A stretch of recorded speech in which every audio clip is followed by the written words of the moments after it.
all for being here today at this early hour. I know it's early and we're still waking up, so I especially want to send a call out to Manuel Garcia Ruiz and Jordi Nofre for their heartwarming invitation to be an invited speaker at this year's edition of the International Conference on Night Studies. Indeed, these are queer times, and beyond queer, these are also very cruel times that push us queer and trans folk to attune our senses and bodies and spirits to denounce injustices around the world and to practice forms of radical care amid violence, displacement, and oppression. So here are the,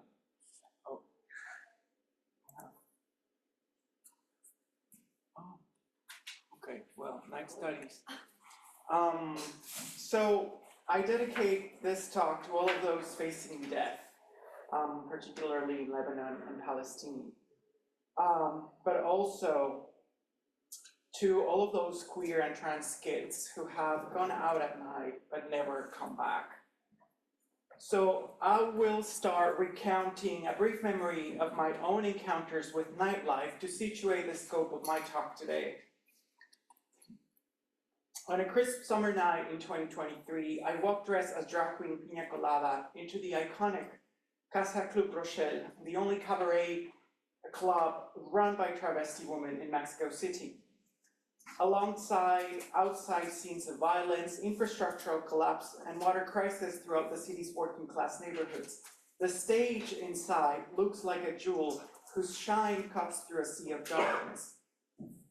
I find myself surrounded by the embrace of night crawlers like travesti women, trans chasers, fellow drag queens, and many others who have also walked through a hefty security system to get inside. Once in, we're all waiting for the music to start. I stumble to make my way into the glistening stage while wearing a fitted animal print dress in 12-inch red stilettos. As I stand, and here's some of those are painful shoes. As I stand in front of a velvety curtain of glittery bangles, the stage light coming from above hits my eyes very hard, making it almost impossible to fully appreciate the faces sitting in the audience. Under these stage lights, I see everyone turning to a giant aura of blinding resplendescence that hides all textures, all crevices, all imperfections, and dirty secrets. I raise my hands up in the air, evoking the gestures of Spanish song divas, like Rocío Dúrcal, Rocío Jurado, and I wait for the first beat to play. As the sound waves of a distinct ballad fill the stage, the room turns pitch black, while the mirror bowl's reflection of colorful spots make me wonder about the minuscule, almost invisible connections of feeling and sensation that taking place across queer and trans nightclubs, dance floors, stage performance stages, and other nighttime scenes like this one binds us all together.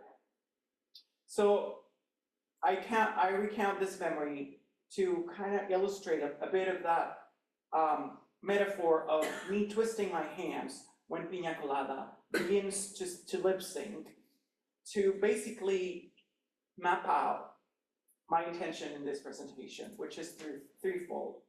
First, I consider how the shifts and moves of queer cruising inside Mexico City's subway infrastructures assemble what I call choreographies of touch. That is, a set of unscripted, unrehearsed, and improvised set of playful cues, making bodies, feelings, and places stick together to circumvent a neoliberal logic of official reproduction, as well as a Euro-American sexual paradigm of queer and transness. To this end, I'm going to interact very shortly with short amateur porn videos downloaded from porn websites that record practices of M4M cruising inside a subway car known for local queers La Cajita Feliz, or the Happy Meal, in reference to the giant global corporation McDonald's food box. Second, by indexing this sort of sensorial modes of queer play, I engaged with Maya Godet's documentary Plaza de la Soledad, released in 2016, to trace the affective encounters taking place during and after nighttime.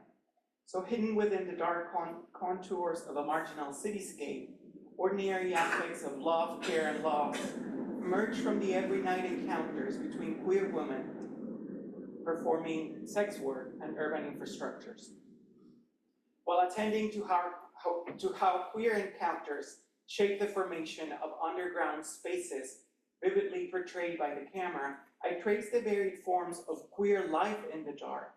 That is, underground zones of queer contact existing out of touch with the neoliberal logics of hetero and homonormativity. Lastly, by engaging this playful method of queer analysis, I situate what I call a transfeminist praxis embedded in popular working class and ordinary forms of queer and trans contact, shaping ambiances of what I refer to as nightscapes, to sense nightlife otherwise amid the global flows of neoliberal capitalism, not only in Mexico, but also in other contexts where economic violence has restricted access to spaces of fun, play, and pleasure. So to start off, let's go back to 2019 when X was called Twitter.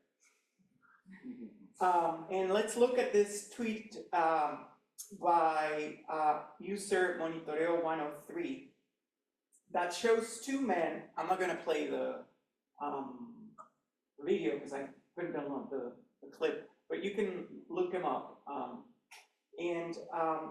The post shows two men having anal sex on board a subway in broad daylight. Tagging different accounts of Mexico City's government, including then City Mayor Claudia Sheinbaum and now President, police forces, and subway transit authorities. The post includes several hashtags, like si lo reconoces, denúncialo, or like if you see it, call it out. Hijos de la chingada, like sons of bitches. Hashtag sexo, hashtag hombre, hashtag mamada, hashtag homosexual. Taken in a slanted angle, the video begins by showing two men seated next to each other inside a subway car. A fellow commuter sneaks to record the brief sexual encounter in a short clip using a phone camera. As the subway moves, the two men exchange no words. They're directed in action by their careful gesturing, their careful gazing, their rubbing and showing. As one man partially removes his underwear, the other one watches him closely and responds with a quick touch before unbuttoning his pants. The camera tracks the exact moment at which one sits on top of the other. Aware and very aware of their surroundings, they cruise with caution, embodying a silent choreography, and that is an invisible score that guides a dance between the movement of bodies and the tempo of a subway coming down in speed. As the two men put their pants back on and return to their seats, the videographer moves away towards the exit. And although there is no actual law punishing public sex in Mexico City, the local government office in charge of managing subway service and infrastructure activated at least 5 monitoring security centers across stations in 2020. So with CCTV in place and digital recording, more than 5,000 cameras have been monitoring constantly transit and watching out for unlawful activities across the system. Although the video posted on social media functions as a form of surveillance that shames public sex acts, men cruising underground infrastructures deploy a heightened sensitivity not only to evade non-cruising commuters, but also to protect their own anonymity. With over 100 stations, Mexico City's metro provides a perfect setting to feel forms of queer play, like sexual contact and cruising, shaping a queer nightscape in motion. With the increased gentrification of the city's nightlife scene, the subway constitutes an underground infrastructure sheltering sexual subcultures amid violence, marginalization, gentrification, and policing. So referencing McDonald's La Cajita Feliz, or a term that's used in Mexican Spanish, the last subway car is a shifting site known to host inside anonymous sex between men, a sort of box happy meal in its own terms. To queer locals, cruising men are known as metreras or metreros.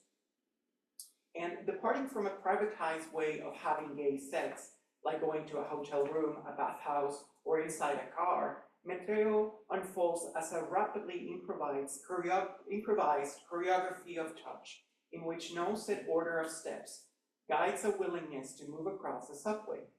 This playful form of queer movement has inspired a vast cultural production, from documentary photography and academic literature to amateur porn videos. Are we going to be doing? Like cruisers?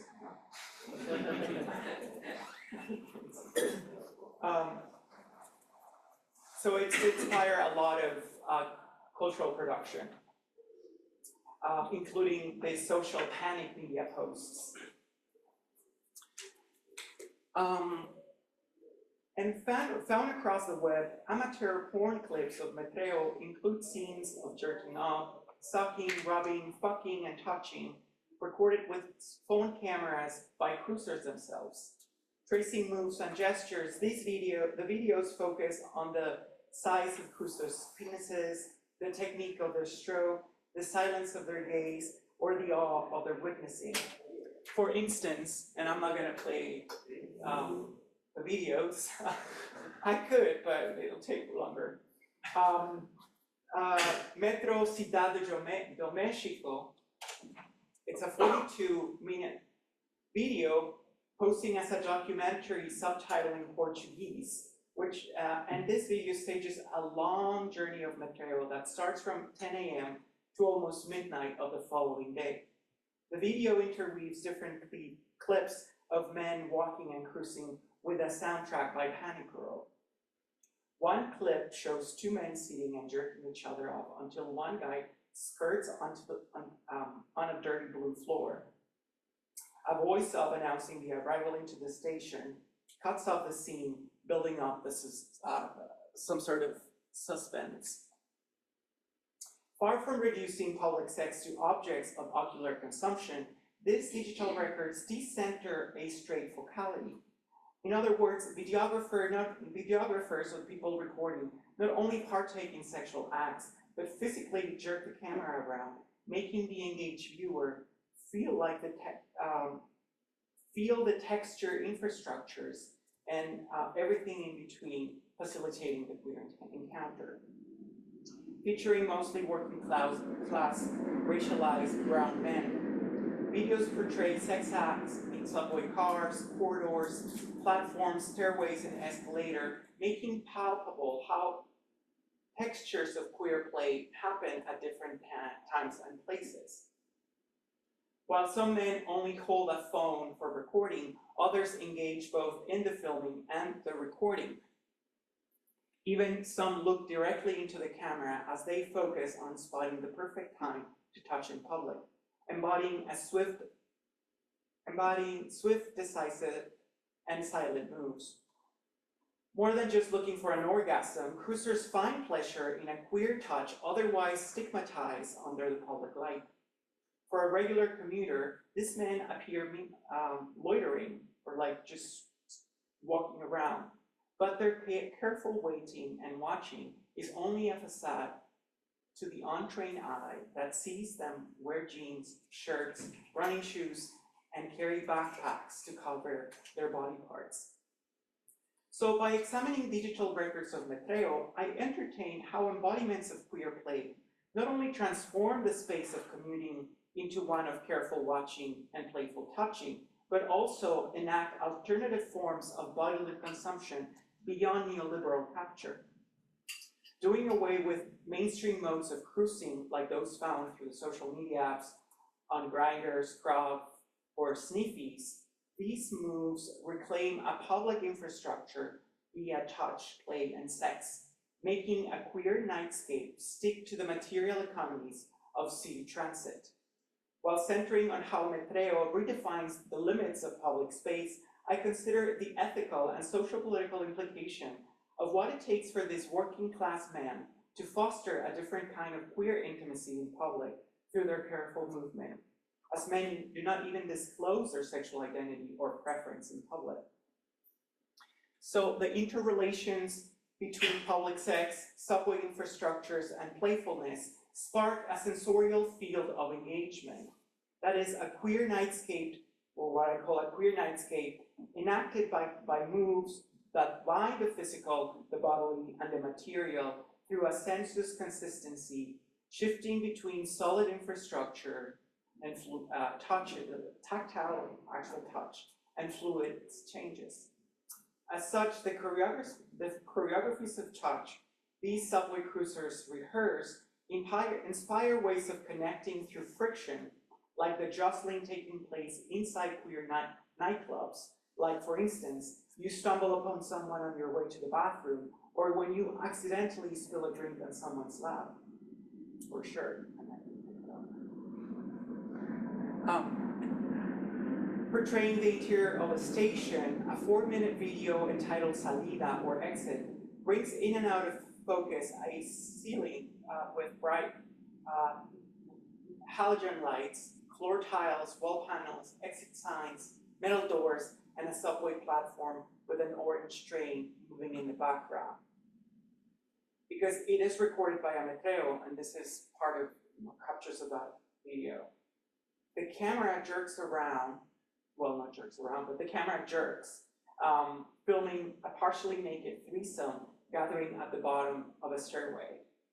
In this sense, the video mobilizes a sort of voyeuristic gaze that nonetheless becomes undone when the lens stops recording men in action, tracking instead pants, shirts, shoes, floor signs, or other physical materials.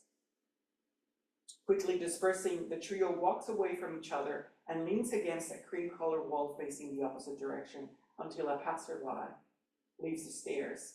Only 2 guys in this video touch again, and one kneels to give a blowjob.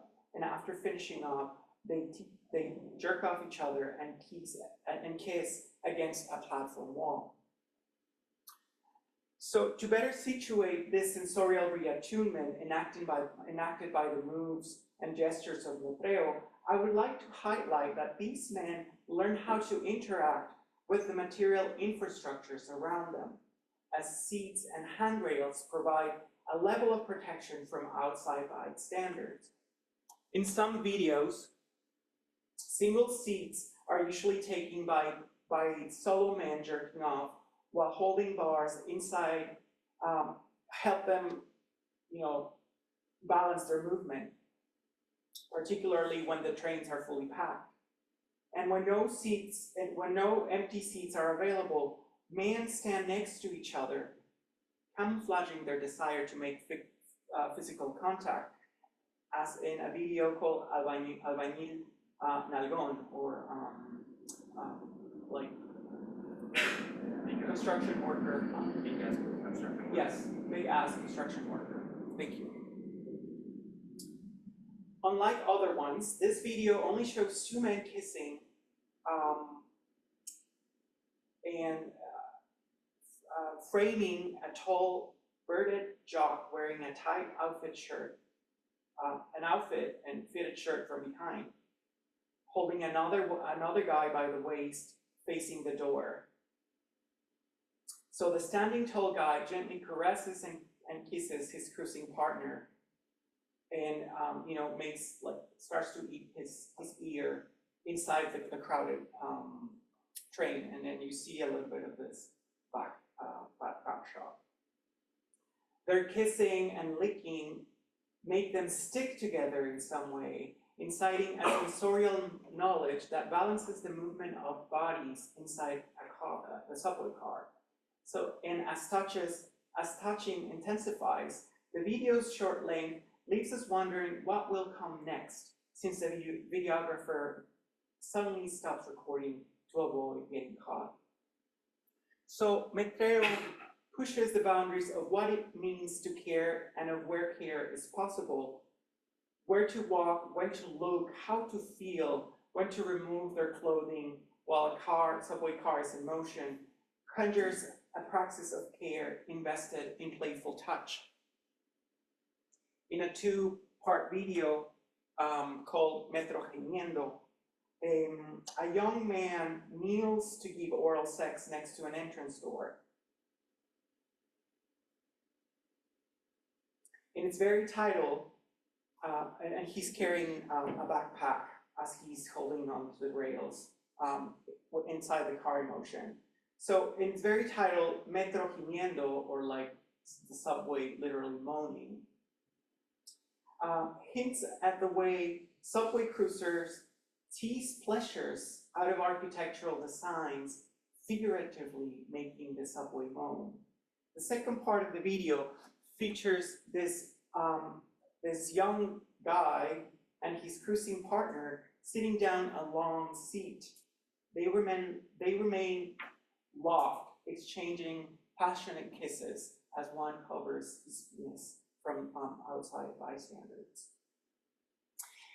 So in watching videos of M4M cruising in Mexico City subway, I resist to give into an ocular-centric mode of analysis, as these men's movements and gestures reveal the potency of sensorial and embodied forms of interaction, alongside a resistance against neoliberal and also neoliberal academic paradigms of sexuality, as their sexual identity is never disclosed. Those engaging in underground cruising repurpose Mexico City subway infrastructure as a safe space for anonymous sex and intimacy, rare in the cruising scene built around the social media apps with tracking capabilities that I just mentioned. Instead, they focus on looking, gesturing, and stroking as sensorial engagements to erotically play with each other while caring for one another in their nightly or daily commute. So, the next section, queer life in the dark. Tracing what takes place in the dark in economic, emotional, and spatial terms, Maya Godet's documentary, Plaza de la Soledad, follows the everyday life of 6 women who engage in sex work in one of Mexico City's downtown working class neighborhoods commonly known as La Merced. When taking into consideration how floating economic networks of what Nikki Kendall calls shadow economies sustain queer world making, a specific sense of queerness in such contexts emerges from below. And we're going to watch the film, not the film, but just the trailer, so that you get a sense of what happens in the documentary. El cliente quiere motivación, hay que motivarlo. Entonces, mira, le voy a hacer un sticker bonito y vas a ver, pues, ta, ta, ta, ta, ta, ta.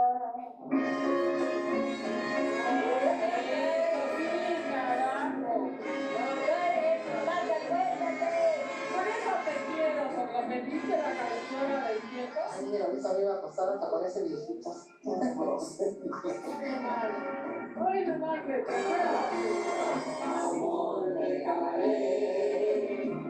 yo le dije, no, nomás no me beses mi boca, porque no me gusta que me besen la boca. En el barrio dice, vayas para la calle. Ya iba yo para la calle, no hace nada. Una rubia despampanante.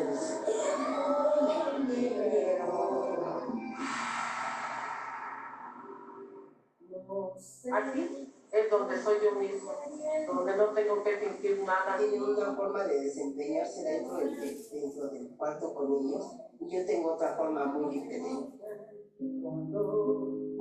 Buscaré un hombre que sea de mi rodada para hacer otra vida. Se pierde el respeto. Yo cuando sí, ya extrañaba sus amadas, ya lo extrañaba yo a él. Yo de Carmen me enamoré mucho y pues vivimos juntos muchos años. ¿Yo de solo? Se quedó pico lo escondido. A Dios le pido olvidarte. Y adiós amor mío, porque fue por un rato. Del universo. Yo no vivo de la gente mala, ni del machismo. Vivo de mis. Against this backdrop, sensorial engagements must grapple with a dark sense of queerness, not only as an attempt to clarify what remains unseen, but rather to embrace it, that unseen, that quality of unseen, of being unseen, as a radical practice of queer knowledge production. In this sense, economic precarity must remain constitutive to queer praxis, epistemology, relationality, and nightlife. Capturing the soundscapes of Plaza de la Soledad, a small parish square surrounded by a fountain, street vendors, local businesses, popular markets known as tianguis, and a bustling bus terminal, the camera moves across day and nighttime, attending to how these women's affective crossing takes place in the city, as well as pays attention to their personal lives. Intermixing a soundtrack of tropical music, like the ones we just heard, romantic ballads, and campy ranchera songs, the film opens with a traveling scene in which some of the protagonists begin to banter and sing along Amor de Cabaret. And we're going to listen to that song, or that clip, very briefly. Amor de Cabaret, que poco a poco me da, sin embargo yo quiero amor de cabaret.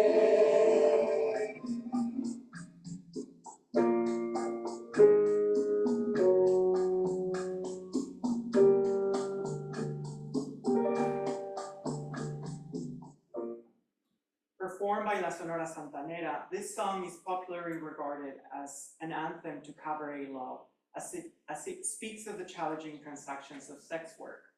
Along the song's chorus, which refers to work as insincere, lethal, yet desired, the woman's presence, I thought that was not the film, it's the airport, okay.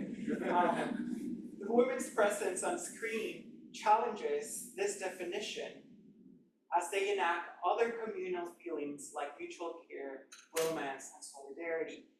Layering sounds of timbal drums, trumpets, and piano notes, the song's low energy and somewhat danceable beat bundle with the memories of these women in the band, as some of them react with a tear or a sigh when listening to the music. Carmen, one of the main protagonists, confesses that this song makes her cry and states that it makes her remember many past things as she clears her throat. The popular song, in this sense, does something that elicits a particular emotional reaction, participating in an effective economy through which sound, body, and memories become entangled and as the moving image unfolds, allowing us to enter a private moment of female friendship.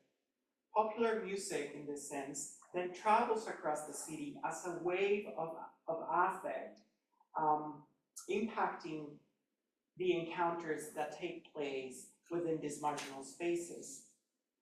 But besides capturing a sensorium around the spaces these women claim, the film mediates an embodied experience felt through the connective tissues of the moving image, entangling bodies of us as inscribed viewers and the protagonist within the urban landscape. As Jennifer M. Barker has noted, and I quote, "What we do see as the film seeing, we see its own, if humanly enabled, process of perception and expression unfolding in space and time. The point, though, is that all these bodies, characters, actors, viewers, and films are entities whose attitudes and intentions are expressed by embodied behavior." Maya Godet's body, the film director and camera woman, also assists in the material and temporal remapping of queer affect, emerging from the encounters between these women and their nighttime transit. As such, the film's body participates in the making of this shadow economy sustaining queer life. By carefully following the women's everyday and every night interactions with each other, their loved ones, and other passersby across multiple urban environments, such as Carmen's social gathering with fellow women celebrating La Virgen de Guadalupe's birthday, Raquel's visit to her mother's tomb in the city outskirts, or Letty's life confession to her cancer-battling daughter, the film traces different zones of queer contact and different intensities of emotion. This juxtaposition between day and night, open and closed, public and private, pain and pleasure, exposed a murky in-betweenness characterizing queer life in this context. For instance, the parish fountain at La Plaza de la Soledad, where Carmen's hangs out with other women, turns into a different night scene and night set when Carmen here and Raquel are looking for trade. The shifts between day and night, for example, highlight the varying textures across urban infrastructures, like the cracked walls of buildings or the unpatched pavement of streets. As these sites are transformed into shelters that house floating erotic economies, like the sex work that these women perform. From a bustling sound to a night silence, the film portrays a meaningful encounter when Carmen and Raquel are visited by a homeless person who pays them tribute by touching their arm. This homeless man's gesture, or like unhoused man's gesture, offers a poignant twist to my critique of queer neoliberalism, and I call this queer neoliberalism as this system of economic rationality that affects the way in which queer and trans people establish contact with one another. So if the gentrification of queer space is centered around a politics of visibility, like having business waving rainbow flags, a wide supply of queer spaces, an annual gay parade, and as other commodified forms of queer capital, this film moves through a dark infrastructure where acts of touching emerge from otherwise dirty, invisible, and shadowy relational practices. In this sense, far from only transmitting images and dialogues, the film invites us to partake in the affective exchanges of shadow economies sustaining queer life. And then the third part. So, entangling this context, queer nightscapes refer to the affective exchanges within shadow economies and dark infrastructures invisible to a neoliberal logic of cooptation, gentrification, and transformation. Incompatible with a neoliberal paradigm of sexuality, the various modes of touching taking place within dark infrastructures, as the film I just showed, or the cruising practices of these men, connect people, bodies, and objects to reclaim an underground urban space while facilitating economies of affect that emerge from and alongside sex practices. For instance, Esther, another protagonist in this documentary, reflects on her economic autonomy and the queer potentiality that such spaces hold. And I don't know if you catch the phrase, but she was saying, no vivo de la gente maya ni del machismo, vivo de mis nalgas. In other words, like, I don't make a living from people telling me what to do or from machismo, but I make a living with my ass. Challenging a misogynistic view of women's sex work, these personal testimonies amidst everyday violence, precarity, and vulnerability. With queer nightscapes, I am not only referring to those public spaces holding no value for capitalist accumulation, such as dirty plazas, buildings in decay, popular markets, or empty fountains, but also to the flows of affect, such as care, embedded in the materiality that sustain marginalized working class, poor, and queer ways of life. As a queer mode of touching, of making a living with one's ass, queer nightscapes also reclaim a floating erotic economy through touch amid the gentrification of space, while enabling queer forms of contact incomprehensible to the grip of neoliberalism. In one of the last scenes, Carmen, Leti, Raquel, Angeles, and Esther, the protagonists of the film, gather around the Plaza de la Soledad's fountain. This space is transformed into a site of remembrance as they mourn the loss of a beloved friend and colleague and fellow sex worker. Their faces in this scene express that uncontainable sadness, and our watching of their friend's ceremony might also remind us of our own mortal conditions and life and death drive, and of the memories we leave behind. The vigil in the film attests to the multidimensionality of public infrastructure, allowing the loss and sadness surrounding their friend's death to prompt connections, sensations, and other imaginings. After sweeping the same fountain steps in the following scene, Carmen reveals the importance the square or La Plaza holds for queer or world making. And I quote, "I have been here for more than 38 years, so the day I die, I want my ashes to be scattered around here because this is where I am myself, where I don't have to pretend anything or smile at anyone if I don't want to. For me, this is home, and these women are my family, and I feel the need to be with them." Carmen's realization prompts me to ask how urban infrastructure sustain the non-homonormative needs of queer kinship, what alternative queer modes of sensing that sideline Western ocular centrism in order to focus on a broader sensory engagement with technical systems emerge from these sites, or in other words, what sensory engagements emerge to better situate and articulate an anti-capitalist transfeminist critique.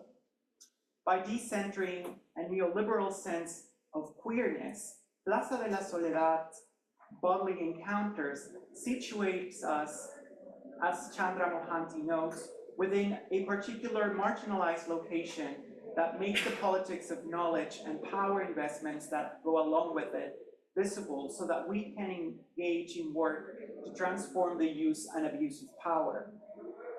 Mohanty's transnational framework for an anti-capitalist transfeminist critique outlines a looking upward situated in poor women critical reflection of their lived experience, and in this case, of their every night lives. By an anti-capitalist transfeminist praxis, that's a mouthful, I refer to the mundane, ordinary acts and nightly negotiations occurring within and alongside working class, migrant, gender, and racialized spheres sustaining the infrastructures of whiteness under neoliberal capitalism.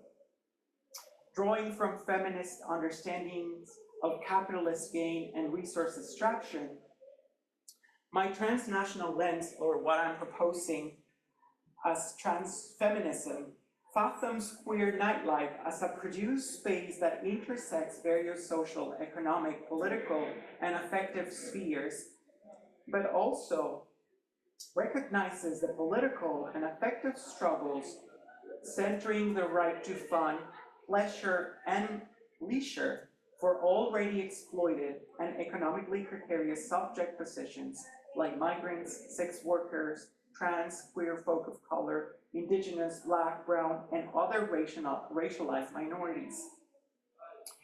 Under a trans-feminist lens, play and pleasure are not perceived as individually private endeavors, but rather focus on collective and mutual forms of caring and healing. So demanding a right to public space, as well as recognizing a sensual engagement with the world through its aromas, textures, attunements, modulations, and structures, are central to a feminist rush for queer nightlife. I'm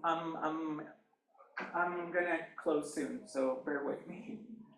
Following an anti-capitalist, feminist, trans-feminist analytic, I offer the term queer nightscapes to name a method in form and practice by our own sensorial engagement with queer nightlife, an embodied method that critically reflects on how our full experiences of the night can and indeed shape the knowledge production around the transdisciplinary field of night studies.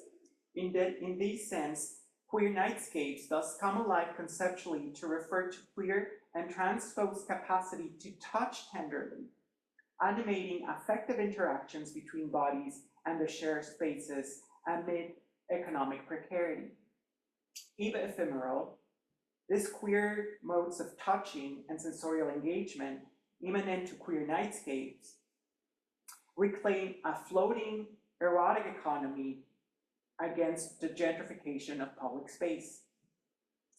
But by juxtaposing the loss of queer places with the ordinary acts that happen at night, these encounters establish intimacies with a poor, dark, and underground materiality, challenging the extractivist logics of neoliberal capitalism, while reckoning with the particularities of a post-colonial context like in Mexico. My critical engagement with film and media outlines a sensory modality of analysis rooted in movement. That is, I attend to how flows of touching co-facilitate queer world-making with lowly, poor, and dark spaces amid the rapid neoliberalization and commodification of queer life. So,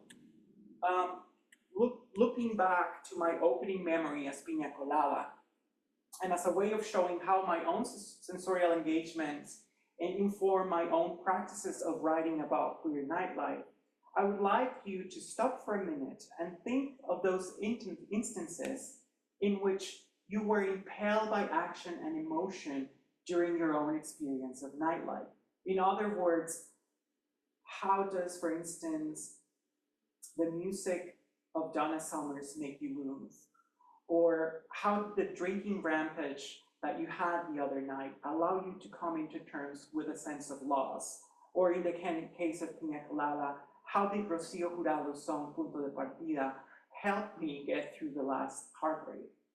In closing, queer nightscapes make evident a queer politics of intimacy to feel what is missing and try to make up for what has been taken away by the violence of heteropatriarchal neoliberalism.